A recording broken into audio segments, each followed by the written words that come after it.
Reforço Betel, só a educação liberta. E vereador Dinho do Frango, para fazer a diferença, oferecem Jornal Mundial. Boa noite. Boa noite. O presidente da Câmara dos Deputados volta a defender a decisão que invalidou 3 decretos do governo Lula que elevaram as alíquotas do IOF. Em uma publicação nas redes sociais, Hugo Mota classificou como fake a avaliação de que o Palácio do Planalto teria sido traído. As medidas aprovadas pelo Congresso Nacional vão custar mais de 100 bilhões de reais este ano. O nível dos rios no Rio Grande do Sul segue em elevação devido às fortes chuvas e a Defesa Civil emite um alerta de alto risco para inundações. A Polícia Civil de São Paulo prende um adolescente que invadia condomínios de luxo e que conseguiu furtar mais de 30 milhões de reais. A Defesa Civil da faixa de Gaza anuncia 27 mortos em ataques israelenses. Uma nova onda de calor atinge diversos países da Europa, onde os termômetros registraram mais de 40 graus nos últimos dias. E o Flamengo perde para o Bayern de Munique por 4-2 nas oitavas de final da Copa do Mundo de Clubes. Agora, no Jornal Mundial.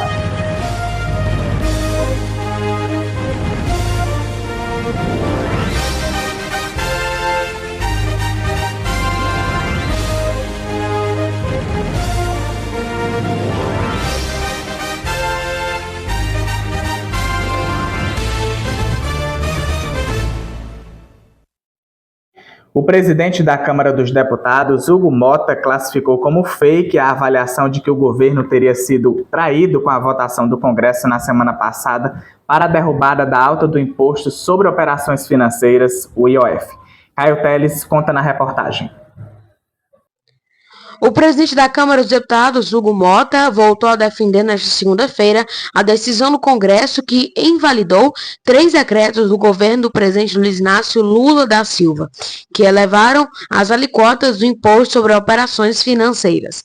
Em uma publicação nas redes sociais, Mota classificou como fake a avaliação de que o Palácio do Planalto teria sido traído e surpreendido com a inclusão e a votação da proposta de derrubada dos decretos na Câmara. Na postagem, o presidente da Câmara também voltou a repetir que não atende o projeto políticos individuais. Abre aspas, presidente de qualquer poder não pode servir a um partido, tem que servir ao seu país, declarou. Mais uma vez, como tem feito desde que tomou posse, Hugo Mota utiliza as redes sociais para distribuir recados ao governo. O meio foi o mesmo utilizado por ele para anunciar a inclusão do projeto que invalidou os decretos de alta do IOF. Há poucos minutos, no fim do dia 24, Hugo Mota anunciou que a Câmara votaria a proposta no dia seguinte. A decisão pegou o Planalto e lideranças parlamentares de surpresa, mas em uma fina articulação entre as casas, o Senado também decidiu votar a proposta no mesmo dia. O resultado foi uma derrota histórica para o governo Lula no Congresso. Em um intervalo pequeno, as duas casas aprovaram a derrubada de 3 decretos editados por Lula para aumentar o IOF. Na Câmara, a derrota foi consolidada com 383 votos a favor da derrubada dos decretos e apenas 98 contrários. Do total de votos, 242 vieram de partidos com ministérios no governo. Do lado do Senado, a articulação política do Planalto evitou o registro nominal de votos e a derrubada dos decretos foi aprovada de forma simbólica. Ao avaliar a decisão tomada pelo Congresso na publicação desta segunda, Hugo Mota destacou que as medidas teve apoio de deputados de esquerda e de direita. As medidas aprovadas pelo Congresso Nacional custarão mais de 100 bilhões de reais aos cofres públicos em 2025, segundo o levantamento das tendências consultoria para o jornal O Globo. A reportagem é de João Pedro Ferreira. Na guerra da diminuição ou não de impostos e custos, quem perde é o povo. O governo cobra os parlamentares, o Congresso cobra Lula, a queda de braço entre Congresso e Executivo que chegou ao ápice na semana passada com a derrubada do decreto presidencial que aumentou a alíquota do imposto sobre operações financeiras, está fazendo o desequilíbrio fiscal do país se agravar. Se o governo tem optado, na maioria das vezes, por um ajuste fiscal ancorado no aumento das receitas, O Congresso também adotou medidas que acabaram ampliando gastos ou barrando propostas de ajuste apresentadas pelo Executivo. Levantamento da tendências consultorias mostra que medidas recentes do Legislativo tiveram um impacto de mais de 100 bilhões só neste ano. São iniciativas que elevaram despesas públicas, travaram cortes de gastos ou rejeitaram limites a isenções fiscais. A lista de algumas dessas medidas soma 106,9 bilhões em 2025. No ano que vem, a conta sobe para 123,25 bilhões. Com os efeitos da decisão do Congresso de ampliar o número de deputados e o início do programa de renegociação de dívidas com os estados, PROPAG, projeto de lei do senador Rodrigo Pacheco do PSD, que praticamente retirou os juros do pagamento da dívida de estados, mantendo somente a correção pela inflação. O projeto foi sancionado pela União em janeiro deste ano. Antes, havia juro de 2% ao ano. O impacto esperado é de 20 bilhões a partir do ano que vem. Um grupo investigado por criar um cemitério clandestino em Rondonópolis, a 218 quilômetros de Cuiabá, é alvo da Operação Caronte, deflagrada pela Polícia Civil hoje. Ao todo foram cumpridos 23 mandados de busca e apreensão. Nas buscas, 3 pessoas foram presas em flagrante após a polícia achar drogas, armas de fogo e pescado irregular. O cemitério foi descoberto em fevereiro deste ano, durante as investigações de homicídios na cidade. À época, mais de 10 corpos foram achados enterrados em um terreno. Os alvos da operação são investigados pelos crimes de homicídio, organização criminosa e ocultação de cadáver. Além disso, o alvo identificado com pescado irregular poderá responder também por pesca predatória. A operação contou com a participação de policiais civis da Delegacia Regional de Rondonópolis e teve apoio da Polícia Militar Ambiental. Segundo a polícia, o nome da Operação Caronte é referente ao barqueiro que conduz as almas dos mortos através dos rios Estige e Aqueronte para o submundo. Um homem foi flagrado pichando o monumento na Praça da República, no centro de Belém, na tarde de ontem. A ação foi impedida por agentes da Guarda Municipal que patrulhavam a área no momento do ocorrido. O crime foi registrado em vídeo e compartilhado nas redes sociais. Nas imagens, é possível ver o momento em que o suspeito é obrigado a apagar a pichação feita no momento sob a supervisão dos guardas. Pelas redes sociais, o prefeito de Belém, Igor Normando, parabenizou a ação dos agentes.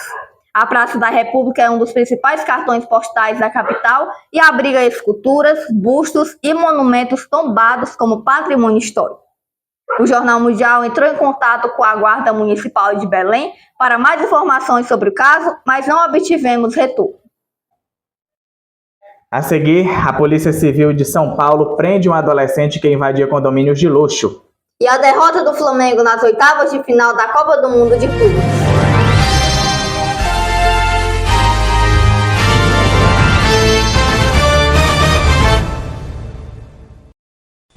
Jornal Mundial é patrocinado por deputado estadual Sérgio Aguiar, mais Ceará, mais desenvolvimento.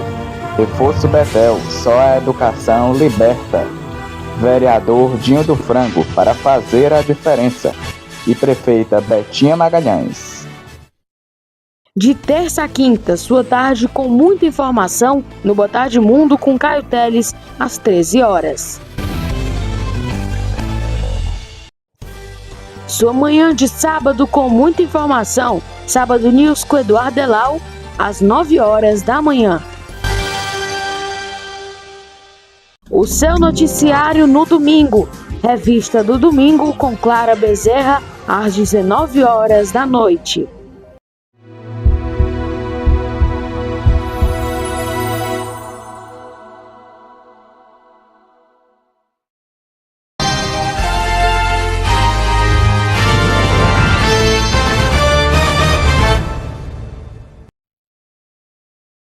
O nível da água dos rios no Rio Grande do Sul segue em elevação devido às fortes chuvas que atingem o estado. A Defesa Civil emitiu um alerta de alto risco para inundações. A reportagem é de João Pedro Coutinho. O nível do rio Taquari superou os 19 metros da cota de inundação nas cidades de Lajeado e Estrela, na região dos Vales, por volta das 16 horas deste domingo. Como parte do plano de contingência, Lajeado e moradores de áreas até a corda de 23 metros estão sendo retirados de casa e encaminhados para o abrigo no Parque do Imigrante. Em Taquara, o rio Paranhanha atingiu a cota de inundação às 15 horas, com 5,2 metros. O rio Caí também superou a cota de inundação de 10,58 metros. No início da tarde desse domingo, em São Sebastião do Caí, região metropolitana de Porto Alegre, às 15 horas, o nível registrado era de 11,50 metros por lá. De acordo com a prefeitura, a previsão máxima é que o rio atinja os 3,50 metros. Na cidade, 51 famílias estão em 2 abrigos mobilizados pelo poder público em ginásios com pelo menos 165 pessoas. O plano de contingência do município também conta com a instalação de um abrigo para os animais com 16 cães já abrigados. A Defesa Civil do Estado emitiu alerta de risco muito alto de inundação para as regiões de São Sebastião do Caí a Montenegro e de Cantada a Taquari, e também de Iraí a Barra do Guarita, Rio Uruguai. Apesar de apresentar leve queda nos níveis, o rio Jacuí segue acima da marca tanto em Cachoeira do Sul quanto em Eldorado do Sul. As medições às 12 horas eram de 0,82 metros e 1,09 metros, respectivamente.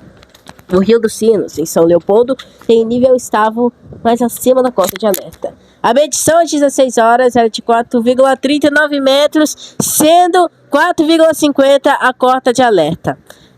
O rio Gravataí, em Gravataí, também está acima da cota de alerta, 33 centímetros abaixo da cota de inundação até meio-dia. Na região da bacia hidrográfica do Uruguai, o rio Uruguai já supera a cota de inundação em cerca de 2 metros em Uruguaiana e Itaqui.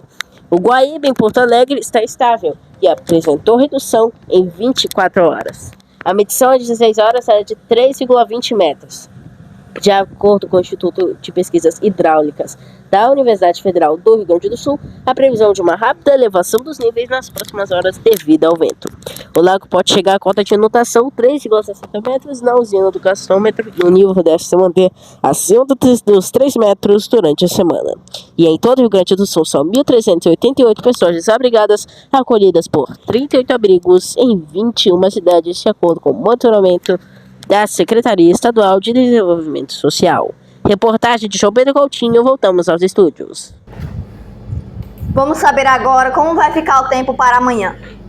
Boa noite, Marcelo. Muita chuva prevista para o Rio Grande do Sul? Oi, Alice. Boa noite para você, para o Gabriel e boa noite para você. Sim, a previsão é de muita chuva para o Rio Grande do Sul. Nebulosidade e geada. Com a frente fria, as temperaturas devem cair ao longo da semana. Em Porto Alegre, a mínima será de 2 e máxima de 11 graus. Nas demais regiões do sul, o frio também deve prevalecer, com 6 de mínima em Curitiba e máxima de 10. Em Florianópolis, a mínima será de 8 e máxima de 13.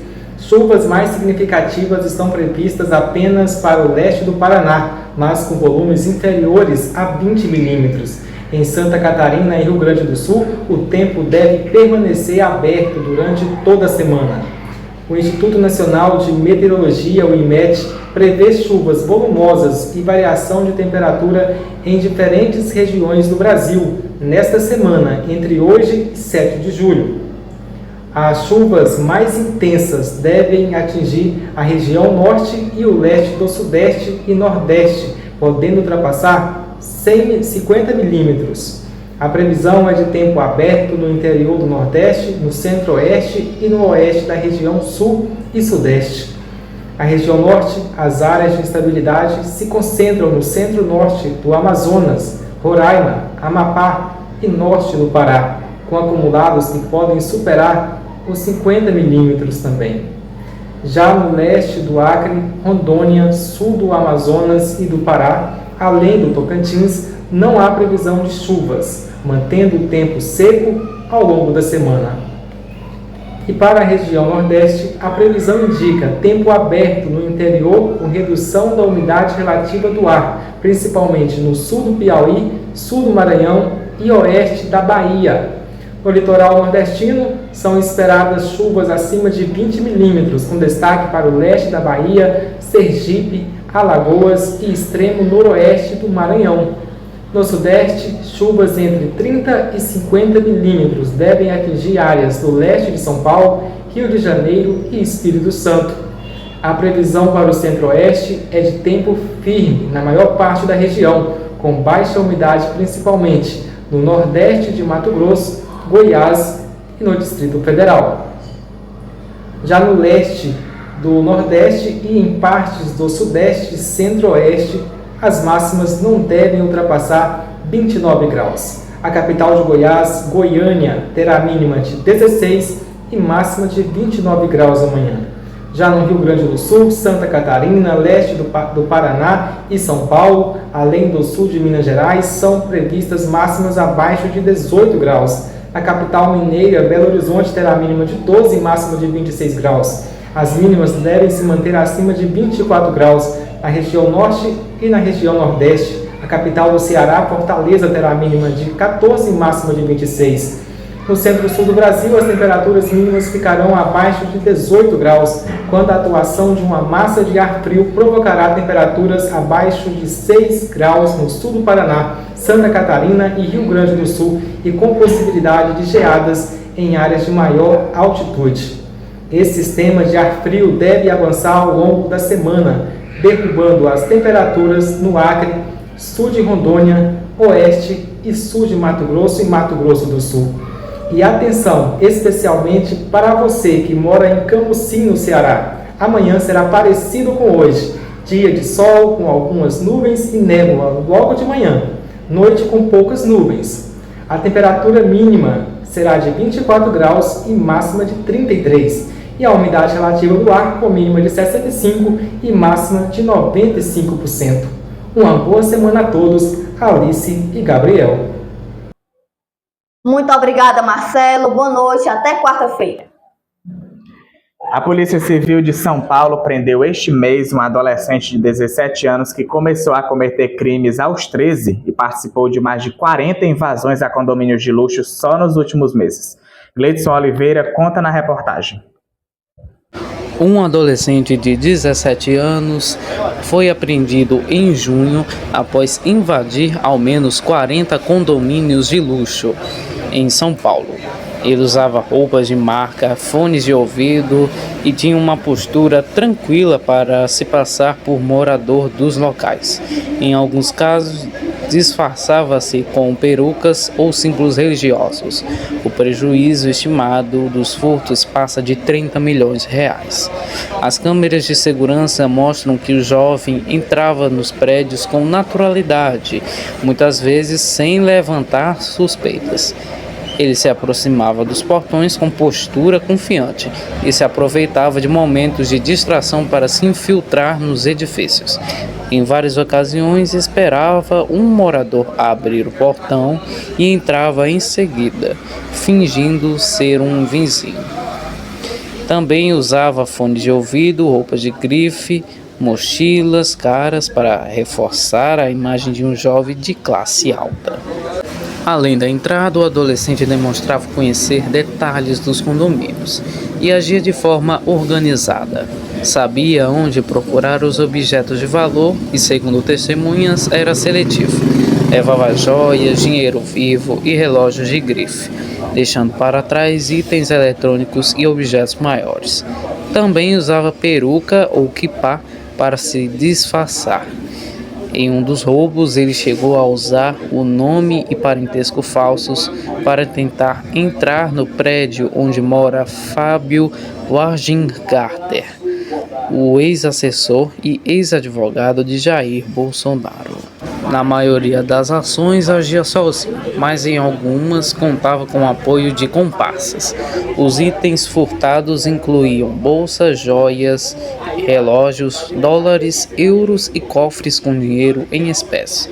De acordo com as investigações, o adolescente viajou para diferentes regiões do país para cometer os crimes.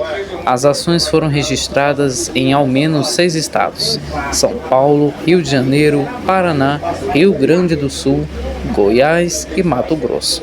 Em cada local, ele usava táticas semelhantes para acessar os condomínios e furtar bens de alto valor. A Defesa Civil da Faixa de Gaza anunciou que 27 pessoas morreram em operações militares israelenses nesta segunda-feira. Parte das vítimas estava perto de centros de distribuição de ajuda. A Defesa Civil da Faixa de Gaza relatou mais mortes nesta segunda-feira em bombardeios ou disparos do exército israelense no estreito território palestino. O porta-voz dos serviços de resgate, Mahmoud Basal, afirmou que várias vítimas foram transferidas para hospitais após ataques aéreos e disparos de armas de fogo israelenses em diferentes áreas da faixa de Gaza. Algumas vítimas foram mortas perto de pontos de distribuição de ajuda no centro e sul do território. Dadas as restrições impostas à imprensa em Gaza e o difícil acesso ao território, a agência France Press não conseguiu verificar de forma independente as informações. O exército israelense se recusou a comentar os ataques. Uma nova ordem de evacuação foi emitida nesta segunda-feira, alertando os palestinos para uma nova expansão das operações em várias áreas da cidade de Gaza e na parte norte do território. A guerra eclodiu em 7 de outubro de 2023, quando combatentes do Hamas atacaram o sul de Israel, deixando mais de 1.200 mortos, além de 251 sequestrados. A retaliação de Israel contra o movimento islamista matou mais de 56 mil pessoas em Gaza, a maioria civis. Os números se baseiam em dados oficiais israelenses e informações do Ministério da Saúde da faixa de Gaza. Uma nova onda de calor está atingindo diversos países da Europa. As temperaturas devem permanecer elevadas por vários dias. Diversas escolas foram fechadas. A reportagem é de Elisiane Victória. Onda de calor na Europa fecha escolas. A temperatura deve ultrapassar uns 40 graus Celsius em vários países. Observe a matéria a seguir. Uma onda de calor atinge vários países da Europa nesta segunda-feira, dia 30 de junho. As temperaturas devem permanecer elevadas por vários dias na Itália, em Portugal, na França e na Espanha, onde os termômetros têm registrados picos de até 44 graus Celsius nos últimos dias. De acordo com as previsões meteorológicas de 84 das 95 regiões da França, excluindo os territórios ultramarinhos, estão em alerta laranja nesta segunda-feira e terça-feira, dia 1, o segundo mais elevado. Nessas regiões, as temperaturas devem ultrapassar de 40 graus Celsius, durando ali uma meia semana. Além disso tudo, cerca de 200 escolas públicas, das 45 mil do país, vão fechar de forma parcial ou total. E essa foi a matéria de Elis para o Jornal Mundial. Mais de 50 mil pessoas foram deslocadas na Turquia por causa de grandes incêndios florestais. Pelo menos 79 foram hospitalizadas e muitas casas e estabelecimentos comerciais foram danificados. Mais de 50 mil pessoas foram deslocadas devido aos incêndios florestais que afetam principalmente as províncias turcas de Izmir, Manisa e Hatay. Os dados são da Agência Turca de Gestão de Desastres, AFAD. O órgão detalhou nas redes sociais que 50 mil cidadãos de 41 localidades foram temporariamente realocados para áreas seguras. A AFAD também informou que dezenas de pessoas foram hospitalizadas brevemente. O incêndio danificou várias dezenas de casas e estabelecimentos comerciais nas províncias de Izmir e Bilecik. O distrito de Saferihisar, na província ocidental de Izmir, foi o mais atingido pelos incêndios que assolam o país desde domingo. O fogo se espalhou rapidamente devido aos ventos entre 70 e 117 km por hora. O ministro da Justiça, Yilmaz Tunç, disse nas redes sociais que uma pessoa foi presa suspeita de provocar um dos focos de incêndio em Izmir. Desde sexta-feira, 263 incêndios foram detectados em todo o país, com a maioria deles sob controle. 4 ainda estão ativos e os esforços de combate continuam nesta segunda-feira. O Flamengo perdeu para o Bayern de Munique durante o jogo das oitavas de final ontem por 4-2. O Bayern de Munique abriu o placar aos 5 minutos com gol contra de Eric Pulgar. 3 minutos depois, o time alemão ampliou o placar com Harry Kane. Aos 32 minutos, Gerson marcou para o Flamengo. Quase no fim da primeira etapa, Goretzka fez o terceiro do Bayern. No início do segundo tempo, Jorginho cobrou pênalti e diminuiu para o time brasileiro. Aos 27 minutos, Harry Kane fez o segundo dele na partida e o quarto do Bayern de Munique. E o jogo termina assim, 4-2. Dessa forma, o Flamengo está eliminado da Copa do Mundo de Clubes. Fica para a próxima, né? Sim, vamos aguardar. A partir de amanhã, a TV Mundial vai começar o seu mês de comemoração dos 3 anos de fundação. Parece que foi ontem, né, Alice, que a gente começou aquela primeira edição do Jornal Nacional na época, e nós já vamos comemorar 3 anos. Então, a partir de amanhã, nós iremos fazer, né, grandes projetos aqui na TV Mundial. Na próxima semana, principalmente, já que o aniversário da TV será no domingo, dia 13 de julho. Então, na próxima semana, já que vai terminar no domingo, dia 13, a gente vai fazer uma coisa bem especial, principalmente aqui no JM. Mas é claro que nos outros jornais também terão programações especiais e você vai poder acompanhar. O Jornal Mundial de hoje fica por aqui. Para rever nossas reportagens, volte o vídeo aqui no YouTube. E não esqueça de seguir nossas páginas lá no Instagram, TV Mundial UFC, e o 05 Notícias, o nosso portal. Boa noite para você. Amanhã você acompanha mais notícias no Boa Tarde do Mundo com Caio Teles às 13 horas. Se inscreva no canal e deixe seu like. Boa noite, até quarta-feira.